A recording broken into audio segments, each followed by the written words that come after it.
오늘 계속해서 이 교회와 섬김에 대해서, 어떻게 보면 제가 좀 교회론에 대해서 사실은 좀 이제 우리 성도님들의 어떻게 보면은 좀 판단과 이해도에 맞춰서 좀 풀어서 좀 나누고 있는 시간입니다.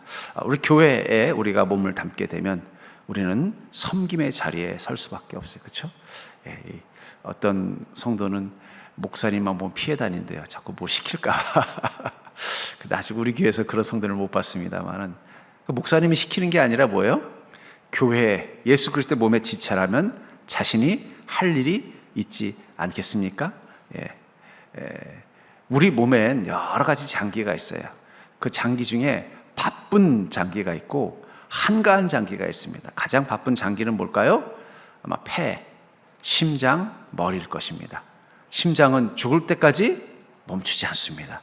폐는 죽을 때까지 숨을 쉬어야 합니다. 여러분 자다가 숨 못 쉬면 큰일 나요. 머리는요, 여러분 꿈을 꾸는 것은 물론 예지몽도 있습니다. 하나님께서 우리 꿈을 통해서 메시지를 주는 것도 있지만, 꿈의 많은 경우는 뭐냐면 우리 뇌가 잠들어 있는 동안 뇌가 여러분들의 정보를 정리하는 거예요. 마치 여러분들 은행에 가면 낮에 막 창구에서 직원들이 이 은행에서 이렇게 뭐 돈을 받고 주고 하잖아요. 그럼 끝나고 나면 뭐 하는지 아세요? 남아가지고 그 오늘 모든 수입 지출을 다 정리하는 작업을 하는 것처럼 뇌도 밤에도 안 자요. 뭘 하는 거예요? 여러분들 머릿속에 있는 여러 가지 정보와 지식을 파일링 하듯이 이렇게 다 정리해주고 하기 때문에 또 여러분들 어떻게 돼요? 또 다음날 아침에 일어나면은 또 일에 집중할 수 있게 하는 것입니다. 반대로 평생 가야 아무것도 안 하는 장기도 있어요. 그렇죠? 여러분들에게 뭐가 있을까요? 우리 맹장. 맹장은 사실은 뭐 의사들의 말 중에는 그건 뭐 우리 몸에 필요 없다. 근데 요즘 옛날에는 그래서 무조건 맹장을 떼라고 그랬대요. 근데 요즘은 또 조금 얘기가 달라져요. 그래도 보니까 꼭 필요할 때가 있더라. 그러니까 웬만하면 떼지 말고 놔두라 하면서 몸의 장기마다 정말 죽을 때까지 죽으라고 막 일해야 되는 장기가 있는가 하면, 손가락도 그렇잖아요. 여러분 5손가락이 다 열심히 사나요? 늘 새끼손가락은 우아합니다. 우아하게 폼을 잡고 나는 연약한 지체라고 폼만 잡고 이걸 아물고 있다가 가끔씩 달콤한 자리 가면 어떻게 해야 돼요? 약속해줘. 뭐 이 정도 하나 하는 것밖에는 안 하고 나머지 손만. 그런 의미에서 저는 요즘 이렇게 타이핑도 하나님께서 이 컴퓨터 타자 치는 것도 우리 손의 이 평등을 위해서는 좋은 것 같아요. 근데도 보면 새끼손가락은 거의 저도 귀찮으니까 어떻게 해요? 타자 할 때 잘 안 눌러요. 같은 손가락인데도 바쁘게 쓰는 손가락이 있는가 하면 좀 한가하게 쓰는 손가락이 있다면, 헌신도 마찬가지인 것 같아요. 우리가 주님을 섬긴다고 하지만 정말 저분은 그냥 교회 일하러 왔나 보다 할 정도로 바쁜 지체의 역할을 하는 분이 있고, 저분은 뭐 별로 교회 열심히 없네 하는 느낌이 들 정도로 한가하게 또 그냥 어떻게 보면 신앙의 어떤 기쁨을 즐기는 이 또 있다는 거예요. 근데 우리가 그걸 가지고서 누구는 믿음이 좋다 나쁘다고 판단하는 건 참 위험하다고 저는 생각을 해요. 왜냐하면 믿음이라는 영역은 그 헌신의 영역과는 또 다른 부분이기 때문입니다. 그럼에도 불구하고 모든 그리스도인은 주님을 섬기는 자리에 있다는 걸 늘 기억하고 있는 거예요. 만약에 이 새끼손가락이 나는 보니까 별로 쓸 일이 없네, 그래서 기도하는 거, 하나님 저는 보니까 우리 주인이 저를 별로 잘 쓰지도 않고 쓸 일도 없는데 주인 따라서 맨날 돌아다니고 힘든데 저는 좀 떼어서 서랍 속에 넣어놨다가 가끔 필요할 때만 주인 손에 붙어있게 해주십시오 하면 어떻게 되겠어요? 이상한 것입니다. 이 새끼손가락도 아주 가끔이지만 쓰일 때를 위해서 어떻게 해요? 우리 몸에 계속 붙어있는 거예요. 그래서 저는 그런 의미에서 우리가 교회 헌신을 바라볼 때, 왜 나는 이렇게 열심히 하는데 왜 저 사람은 우리 몸에서 열심히 하는 부분이 뭐예요? 제일 중요한 부분인 거예요. 그렇잖아요. 심장은 제일 중요하기 때문에 어떻게 돼요? 죽을 때까지 그냥 막 심장이 멈추면 그 생명이 끝난 거잖아요. 뇌는 어떻습니까? 평생을 그 육체, 몸의 주인인 이 육체가 이 세상에서 잘 살아갈 수 있도록 정보를 주고 지식을 주고, 그러다가 나이 드셔가지고 치매 걸리면 어떻게 돼요? 결국 치매라는 게 뭐예요? 뇌가 지쳐가지고 나 못하겠다 파업하는 게 결국은 치매예요. 뇌가 이제는 나 이제 평생 너를 위해서 정말 내가 애를 썼는데 나도 좀 쉬고 싶어. 이게 바로 치매인 거예요. 그러니까 치매라는 게 별거 아니에요. 폐는 또 어떻습니까? 점점 숨쉬기가 힘들어지면은 그러니까는 사실은 어쩌면 왜 주님 나는 이렇게 주님 맨날 교회 오면은 무슨 내가 노가다 하러 온 것도 아니고 무슨 나는 왜 이래야 됩니까 하면은 스스로 어떻게 생각해? 한번 저를 따라 볼까요? 여러분 스스로 생각하기 그렇게 생각하면요, 나는 교회의 심장인가 보다. 예. 그러니까는 어떤 분은 막 정말 엄청나게 헌신하는 분이 있는가 하면 또 어떤 분은 그렇게 열심히 헌신하지 않아도 나름대로 신앙생활 잘하고 재밌게 신앙생활 하는 분도 있어요. 그러니까 이걸 비교할 필요는 없다는 거예요. 그러나 스스로 좀 뭔가 이 자존감을 가질 필요는 있어요. 아, 내가 정말 이렇게 열심히 하는 이유는 하나님이 나를 심장으로 생각하시나 보다. 나를 패라고 생각하시나 보다. 그런 마음 가지면 어떻게 돼요? 자신의 열심이 감사한 것입니다. 만약에 심장이 아우 나 열심히 가기 싫어, 그러면 응급실 가야 되는 거예요. 그만큼 우리도 심장을 어떻게 돼요? 귀하게 여기게 되는 것입니다. 우리가 교회 지치는 때가 있죠. 뭐 교회에 대해서 많은 그리스도인들이 지치고 있어요. 제가 지금 걱정하고 있는 부분이 있다고 말씀드려요. 그게 바로 교회 무용론, 무교회주의자들이 많아지고 있다라는 걸 말씀을 드렸어요. 이건 우리가 심각하게 생각해야 되는 이유가 있는 것입니다. 그래서 제가 이 교회론에 대해서, 근데 많은 부분들이 교회에 지치다 보니까 어떻게 돼요? 어떤 사람들은 교회를 떠나면서 아우 오히려 교회가 주님을 만나는데 방해가 됩니다 라고 생각해서 교회 무용론이나 무교회주의를 외치는 사람들도 많다는 거예요. 그리고 그 실망과 갈등의 부분에 보면은 이 섬김의 이 고단함, 섬김의 과정 중에서 생기는 실망감도 한 부분을 차지하고 있습니다. 그러나 분명한 건 여러분들이 이 고린도서를 보면서도 알겠지만 이 초대교회 그리스도인들도 주님을 섬기는 데 있어서 어때요? 나름대로 고단함과 피곤함이 있었다라는 거예요. 심지어 오늘 본문에 나오는 이 바울 목사님은 이 자신의 섬김을 뭐라고 말하고 있어요? 운동장에서 다름질하는 자들이 다 달릴지라도 오직 상을 받는 사람은 한 사람인 줄 너희가 알지 못하느냐. 너희도 상을 받도록 이와 같이 다름질하라. 주님을 섬기는 일을 뭐라고 말해요? 경주자처럼 이와 같이 다름질하라. 그러니까 사도만 이렇게 하는 게 아니라 뭐라고 말하고, 너희도 상을 받도록 이와 같이. 고린도 교인들을 향해 말하고 있다는 거예요. 여러분들 이 달리기 경기 보신 적 있죠? 이번에 올림픽 때도 보십시오. 이 운동선수들 뭐 단거리든 장거리든 달리기 할 때를 한번 보세요. 딱 치면 그냥 막 달립니다. 어떻게 달려요? 자기 힘든 힘을 최대한 죽으라고 달리는 거예요. 그러고 나서 목적지에 딱 도착하면 어떻게 되죠? 픽 쓰러져서 들어눕는 거예요. 왜 그럴까요? 자기에 있는 온 힘을 그 짧은 기간, 100m면 100m, 500m면 500m, 1500m면 1500m, 마라톤이면 마라톤, 그걸 다 쓴 거예요. 우리 젊은이들이 좋아하는 이 연예인 중에 기안84라는 친구가 있어요. 저도 그 기안84에 대해서 매력을 느끼는데, 어쩌면 우리 시대, 어쩌면 MZ 세대들이 추구하는 어떻게 보면 이제 사회적인 인간상이 아닌가. 뭔가 예술적 감각도 있고 자유로움도 추구하면서 나름대로 자기 절제와 자기 미래를 준비할 줄도 아는 여러 가지 특징들이, 장점들이 보여요. 근데 그 기안84가 사람들에게 아주 큰 감동을 준 게 뭐냐면 마라톤에 도전한 사건이었습니다. 저도 그거 보면서 야, 요즘 젊은 세대들은 되게 힘든 거 싫어하고 꾀부리고 이런 거 좋아하는 줄 알았더니 저런 친구도 있구나. 그러니까 여러분, 이 마라톤이라는 게 아무리 달리기 좋아해도 도전하기 쉽지 않은 것입니다. 근데 그 친구는 그 바쁜 와중에도 그걸 도전하기 위해서 훈련을 하고 막상 도전해 보니까 너무 힘든 거예요. 네, 그래. 중간에 포기할 뻔할 때마다 다시 일어나 도전해서 끝까지 하는 것으로 들어 누워있는 걸 보면서 제 마음속에 떠오른 게 뭐냐면, 아, 저 친구는 롱런 하겠구나. 네. 우리 오전 예배도 그랬잖아요. 연예인들 중에 롱런하는 사람들은 자기 관리를 잘하는 사람이라고 해요. 스트레스 관리. 왜 저 친구를 롱런 할까 생각했냐면, 자기가 그 고통을 이겨내면서까지 자신이 하고자 하는 일을 끝까지 애를 쓰는 모습을 보면서 저 사람은 롱런 하겠다. 무엇을 하든지 성공하겠다. 보니까 진짜 성공했더라고요. 화가로도 성공하고, 뭐 만화가로도 성공하고, 또 방송인으로도 성공하고. 예. 하나님께서 우리에게 헌신을 맡기면서 바울 목사는 뭐라고 말하는 거예요? 마치 그 달리기를 하듯이 열정과 헌신을 다해서 끝까지 뛰어야 한다는 거예요. 그리고 바울 목사님도 그렇게 교회를 섬겼다는 것입니다. 그럼 왜 주님께서는 야, 너 뭐 나 만나서 구원받고 예수 믿어서 행복해졌는데 교회 와서 편안하게 즐겁게 은혜를 누리면서 살아라, 라고 말씀하지 않고, 나 저기 경주하는 사람들 보니 저 사람들은 1등을 해야만 상을 얻는 거야. 그래 너도 1등 하겠다는 마음 가지고 나를 섬겨라라고 말하고 있다는 거예요. 하나님도 이렇게 우리를 경쟁 사회 속에서 이렇게 힘들게 하실까?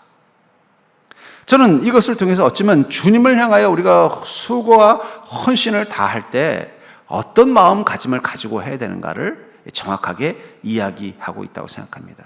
그렇다면 사랑하는 성도님들, 여러분들은 헌신자로서, 섬기는 자로서 어떤 마음가짐을 가지고 있느냐? 어쩌면 바울 목사님을 통해서 우리를 향해 주님이 가지고 있는 이 헌신의 마음, 그것이 어떤 것인지를 주님이 알고자 하신다면, 여러분들은 주님, 저는 이렇게 주님을 섬기겠습니다라고 말할 때 바울 목사님처럼 나는 다른 박쥐를 향하여 향방 없는 것 같이 하냐고 싸우기를 허웅치는 것 같이 하냐니 내가 내 몸을 쳐 복종하게 하면서 주님 앞에 최선을 다하겠습니다라고 말하는 그 믿음이 있는가? 한번 돌아봤으면 좋겠어요. 그렇다면 우리가 직분자로서 우리가 가져야 될 온전한 사명의 자세는 뭘까요? 먼저 우리가 헌신하는 게 복음에 참여하는 헌신이 되어야 한다라고 말하고 있다는 거예요. 우리가 지금 주님을 섬기고 있는 이 모든 것들이 복음에 참여함이 있느냐 하는 것입니다. 23절에 보니까 내가 복음을 위하여 모든 것을 행함은 복음에 참여하고자 합니다. 바울 목사님이 교회를 섬기고 또 교회에 있는 성도들이 교회를 섬기는 모습을 무엇을 위하여라고 말하고 있어요? 복음을 위해서 하는 것이어야 된다라는 거예요. 행하는 모든 것들, 교회 안에서 하는 모든 행동들이 복음에 참여하는 것이고 복음을 위한 것이 되어야 한다는 것입니다. 이런 복음이라는 게 뭐예요? 바로 예수 그리스도께서 이 땅을 구원하신다는 이 메시지입니다. 거기에 맞게 합당하게 교회를 섬기는 게 필요하다는 거예요. 어쩌면 지금 교회에 필요한 단어가 뭐냐면 복음적인 교회라는 단어가 지금 필요할 때가 됐어요. 여러분, 교회가 그냥 교회여서는 안 되고 복음적인 교회가 되어야 돼요. 그리스도인이 그냥 그리스도인이 되어서는 안 되고 복음적인 그리스도인이 되어야 돼요.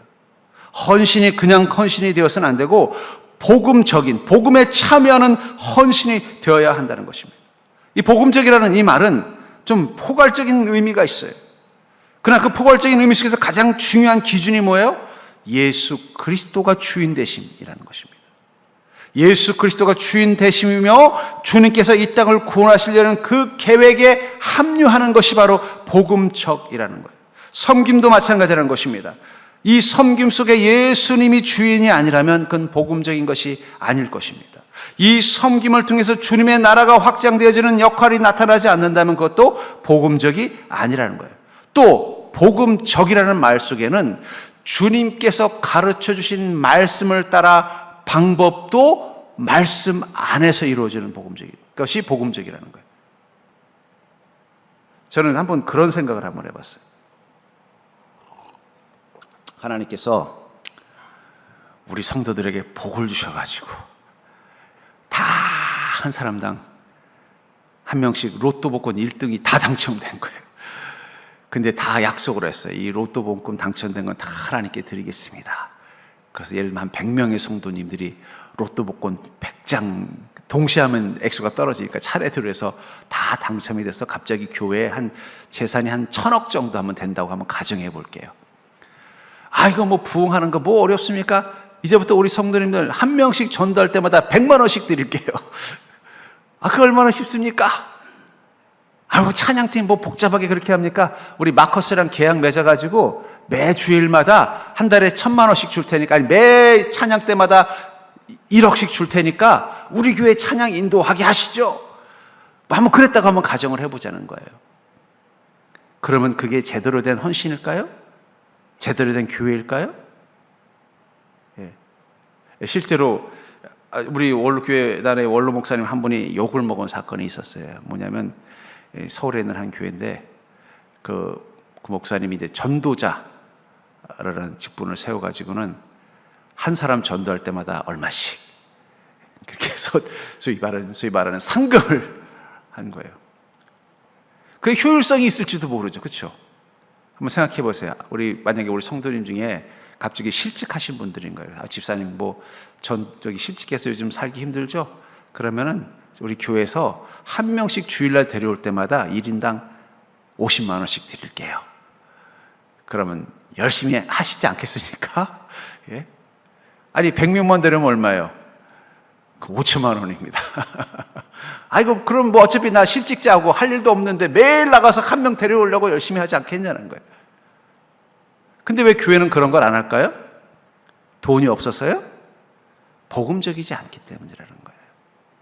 아이고 뭐 교회 우리 돈 많은데 뭐 예를 들면 한번 가정해 볼게요. 갑자기 우리 교회가 이렇게 알고 봤더니 저쪽 브레인시티에 알고 봤더니 10만 평짜리 땅이 있었는데 그걸 깜빡이 있었던 거예요. 그래서 보상받아 보니까 뭐 한 몇백억이 있다고 하면 통장이 있다고 가지고 아이고 목사님 뭐 교회 이렇게 복잡하게 힘들게 하십니까? 돈도 많은데 우리 이제부터 식당 옆에 있는 저기 아무개 큰 식당 있잖아요. 뭐 어디 볼까요? 우리 장강이랑 계약해서 주일날은 장강 주방장하고 저기 점원들 다 우리 교회에서 고용해서 식당에서 매주마다 점심마다 중국 음식 풀코스로 하죠.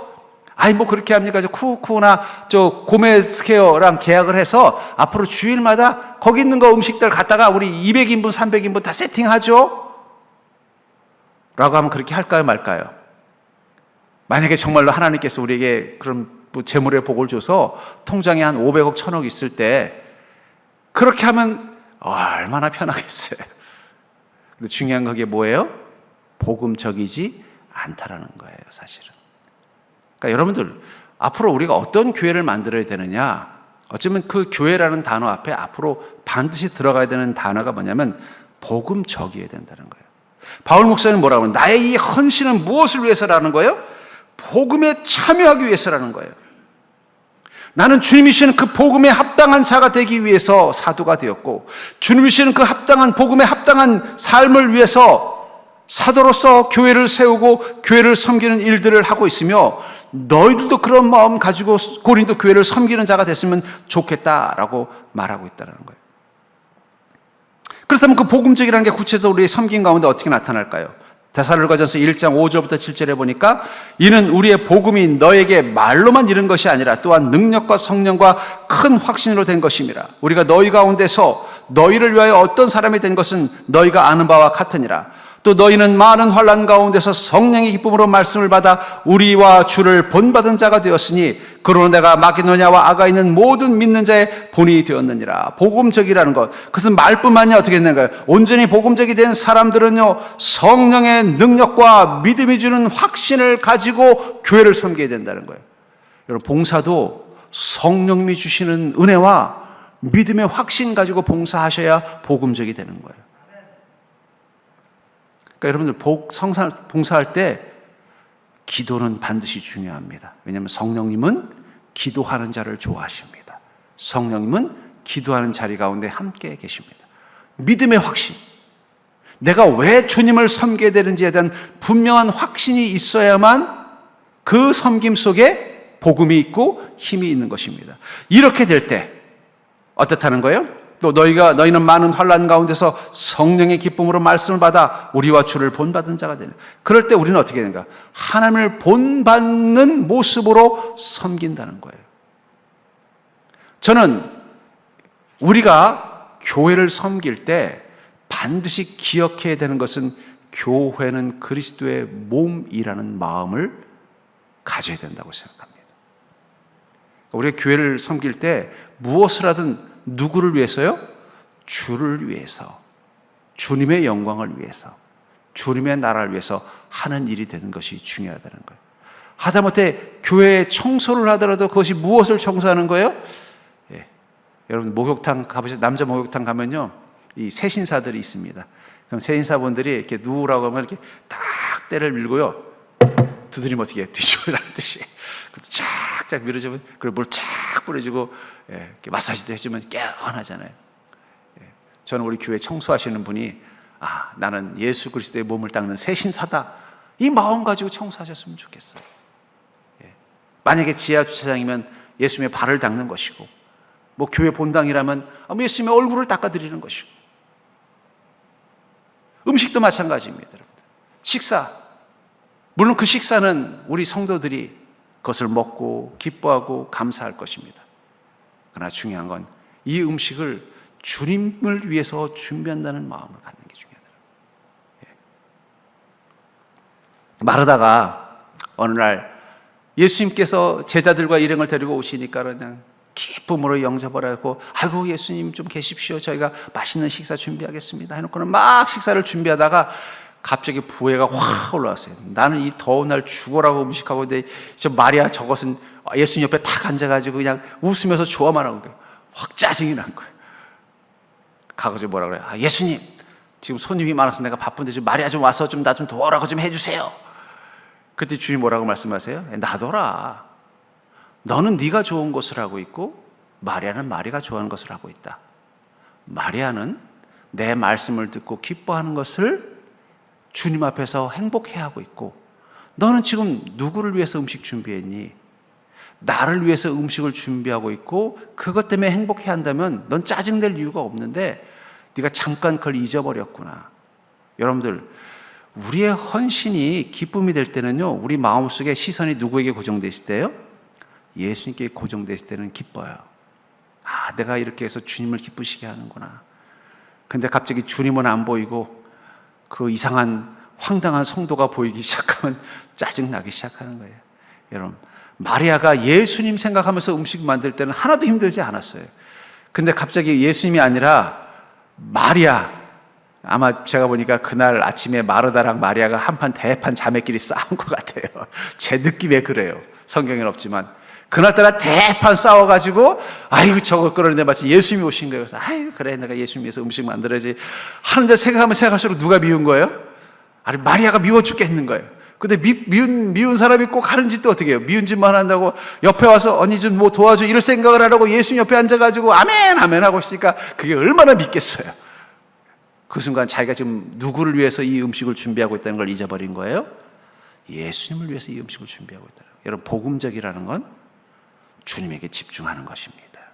아까 우리 불렀던 찬양, 모든 시선을 주님께 드리고. 그러니까 여러분, 교회가 막 성령의 역사가 넘치고 은혜가 넘치고 뭘 해도 행복할 때 공통된 점이 뭐냐? 그 교회에 앉아있는 사람들이 예수님한테 미친 사람들만 앉아있을 때는요, 교회 아무 문제가 없어요. 왜냐하면 예수님밖에 안 보이니까. 사랑하는 사람들이 서로한테 미치면요, 문제될 게 하나도 없어요. 식당에 갔는데 마침 그 식당에 음식이 맛이 없고 바가지여도 전혀 문제되지 않아. 괜찮아 하면서 서로 함께 먹는 것만 좋은 거예요. 복음적이라는 것, 그것은 바로 주님께 집중하는 마음 갖는 거예요. 어쩌면 지금 우리 교회들의 여러 가지 위기들, 특별히 이 주님을 섬기다가 실망하고 지친 사람들이 많아지는 이유는 우리가 어느 순간 주님을 향한 시선을 잃어버렸기 때문이에요. 주님을 향한 시선을 잃어버리면 그때부터 우리의 수고와 헌신은 우리를 힘들게 하는 것입니다. 마르다가 주님을 향한 시선을 고정하고 있을 때는 예수님을 위해서 여러분, 예수님을 위해서 밥을 할 때는 몇 인분 할까요? 분명한 건 예수님은 혼자 오신 적이 한 번도 없다는 것입니다. 최소한 12명, 기본이 70명. 더한 날은요. 생각해 보세요. 예수님 마리아 나사로 집에 왔다 그러면 벌써 그 소문 듣고 얼마나 많은 병자들이 그곳으로 밀려왔겠어요. 그럼 그 병자들이 한 번에 다 병이 났습니까? 예수님이 오시면 그냥 가만 계세요? 동네 사람들 다 불러서 복음 전하시고 최소한 수백 명이 있었을지도 몰라요. 그렇다고 해서 여러분들 집에 가서 밥 먹고 와요. 내가 식사는 예수님하고 제자들 거밖에 준비 못했어요. 이러지 않았을 거라는 거예요. 아이고 오늘 몇 명이나 왔대요? 한 300명 되는 것 같은데요. 아이고야 300명 가면서 쌀을 좀 더 얹혀야 되나? 그래도 마리다는 행복했을 거예요. 왜냐하면 자기가 지금 누구를 위해서 밥을 짓는 거예요? 예수님을 위해서요. 제가 교회에서 주님을 섬기다가 실망하시는 분들을 보면 물론 그 교회가 가지고 있는 문제점도 있고 또 섬기는 자세에서 어떤 갈등도 있지만 가장 근원적인 문제는 우리가 시선을 놓쳤기 때문이라는 거예요. 여러분, 경주하는 사람들 보세요. 운동하는 사람들 보세요. 그 시선이 어디로 있어요? 100m 달리기 하는 선수들 보십시오. 그 100m 길지도 않잖아요. 10초도 안 되는 거리지만 눈은 어디가 있어요? 자기가 들어가야 될 그 골인 지점에서 눈을 떼지 않아요. 옆 사람 보지 않습니다. 저 뭐 한번 재밌는 유튜브를 본 적이 있어요. 어떤 사람이 이제 그 마라톤인지 뭔지 기억이 안 나는데 자기가 우승할 것 같은 거예요. 그러니까 앞을 보고 오다가 내가 이길 것 같아 막 좋아가지고 막 이러는데 한 사람이 씩 하고 지나가가지고 1등을 놓치는 장면을 보고 웃은 장면이 있습니다. 시선을 주님께 고정하고 놓지 않는다는 거예요. 주님을 향해 시선을 고정할 수 있는 방법 중에 하나는 뭘까요? 그것은 우리가 이 일을 통해서 얻는 그 보상과 그 수고에 대한 대가는 이 땅과 사람들이 아니라 예수 그리스도와 천국에 있다는 것을 믿는 것입니다. 우리가 주님을 섬기다 보면 나도 모르게 내 마음속에 보상 심리가 생겨요. 내가 이 정도 했으면 목사님이 좀 알아주시겠지. 내가 이 정도 했으면 우리 성도님들 아이고 집사님은 집사하러 안 돼. 권사 되셔야 돼. 장로 되셔야 돼. 이런 소리 해주겠지. 내가 이 정도 했으면 내가 좀 한마디 하면 다들 아이고 맞아요 집사님 말이 맞아요 하면서 나를 따라주겠지. 우리도 모르게 보상받고 싶은 마음이 있다는 거예요. 그런데 주님은 뭐라고 말씀하셨어요? 9장 24절부터 25절에 운동장에서 다름질하는 자들이 다 달릴지라도 오직 상을 받는 사람은 한 사람인 줄 너희가 알지 못하느냐? 너희도 상을 받도록 이와 같이 다름질하라. 이기기를 다투는 자마다 모든 일에 절제하나니 그들은 썩을 승리자의 관을 얻고자 하되 우리는 썩지 아니할 것을 얻고자 하더라. 그 상을 받기 위해 다름질한다면 그 상은 어디서 받아요?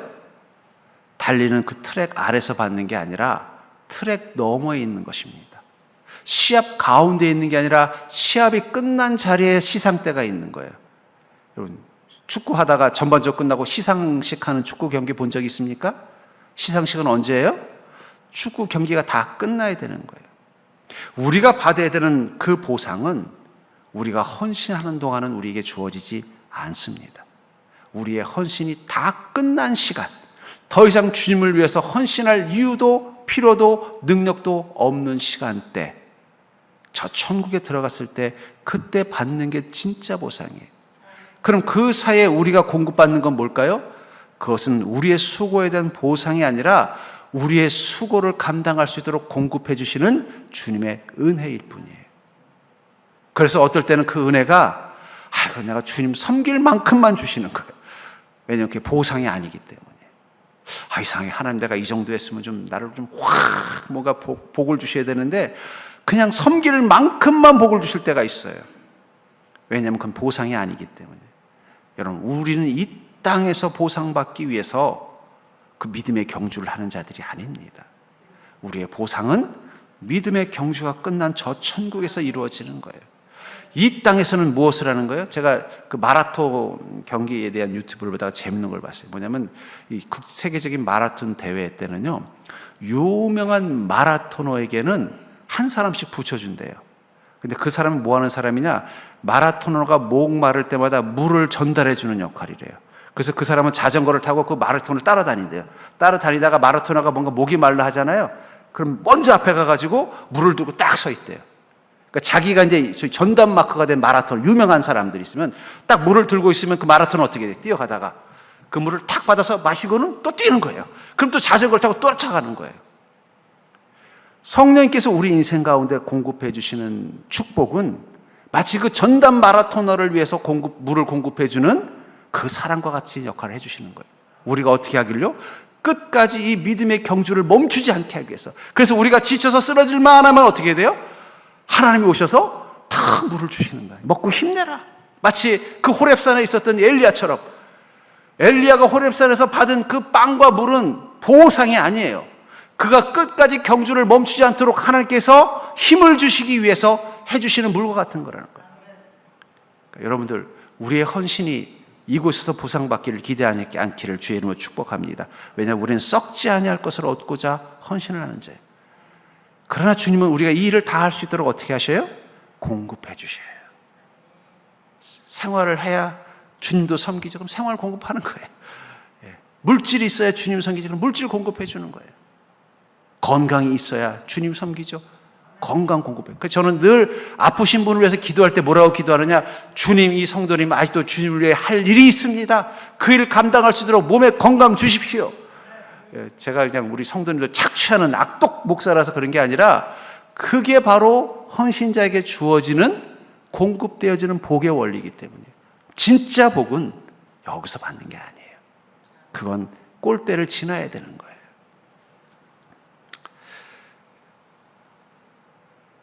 야구는 9회 말 투아웃부터라는 말이 있잖아요. 9회 말 투아웃 8대 7대 8입니다. 우리 팀이 지고 있는데 마침 앞에 2루와 3루에 주자가 나가 있어요. 내가 공을 쳐야 될 때 단타만 쳐도 우리가 이겨요. 막 사람들은 열광합니다. 내가 여기서 단타, 홈런은 둘째 치고 안타 하나만 쳐도 내가 이번 시리즈의 MVP가 되는 거예요. 모든 관객들은 숨을 죽이고 나를 보고 있어요. 제발 공 하나만 때려달라. 멀리 안 나가도 좋아. 안타만 되게 만들면 2루 3루 주자가 전력을 다해 질주하면 그 순간 우리는 승리하고 너는 영웅이 되는 거야. 이 상황이 되면요, 아무리 프로야구 선수라도 어떻게 돼요? 벌써 긴장하는 게 보여요. 벌써 보면은요, 여유있게 막 껌도 찔끔찔끔 씻어서도 그날은 막 모자 둘러쓰고 막 긴장을 하는 게 보여요. 내가 여기서 안타를 치느냐 마느냐에 따라서 어떻게 돼요? 우리 팀이 이 중요한 경기에서 승리할 뿐만 아니라 내가 영웅이 되고 스타가 되면 다음 연봉 계약할 때도 훨씬 유리해지고 모든 것들이 달라지고 막 광고도 막 날라올 거예요. 막 나에게 앞으로 주어질 이 혜택이 막 보이는 거예요. 긴장이 되는 거예요. 그래도 그의 눈은 어디에 고정될 수밖에 없어요? 공에 고정될 수밖에 없다는 거예요. 머릿속에서는 막, 야, 내가 여기서 안타를 쳐야만, 이렇게 치면 이렇게 되는데, 잘못되면 어떻게 해? 모든 생각이 막 올라가고, 막 사람들은 막 나를 이름을 내고 현호하고, 막 환호하고, 다들 막, 우리 팀도 다 나와서 지금 내가 치기만을 기다리고 있는 거예요. 네가 안타만 쳐. 우린 나가서 환호하고 너를 행가리 쳐줄 거야. 하더라도 그 타자는 어떤 마음이에요? 숨을 고르고, 마치 내게 늘 있는 일이 일어나는 것처럼 뱃을 들고 투수가 던지는 공에만 집중하는 것입니다. 헌신이 그런 거예요. 우리는 어떤 순간에도 내게 맡겨진 사명이라는 공에만 집중하는 것. 그게 정말 위대한 플레이어가 되는 거예요. 만약에 거기서 흥분돼가지고 야, 내가 안타 치고 이랬으면요, 공 놓치면 헛스윙하고 공공의 적이 되는 거예요. 어떤 순간에도 공에서 눈을 떼지 않는 자만이 위대한 플레이어가 되는 것입니다. 헌신도 마찬가지입니다. 여러분들, 공에서 눈을 떼지 마십시오.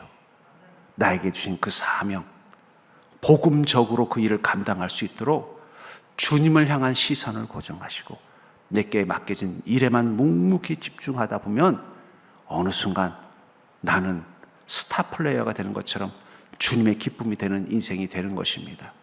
저는 우리 성도 한 사람 한 사람이 그런 마음 가지고 우리 교회를, 또 주님의 나라를, 예수 그리스도의 몸을 섬겨주는 자가 될 수 있길 주의 이름으로 간절히 축원합니다.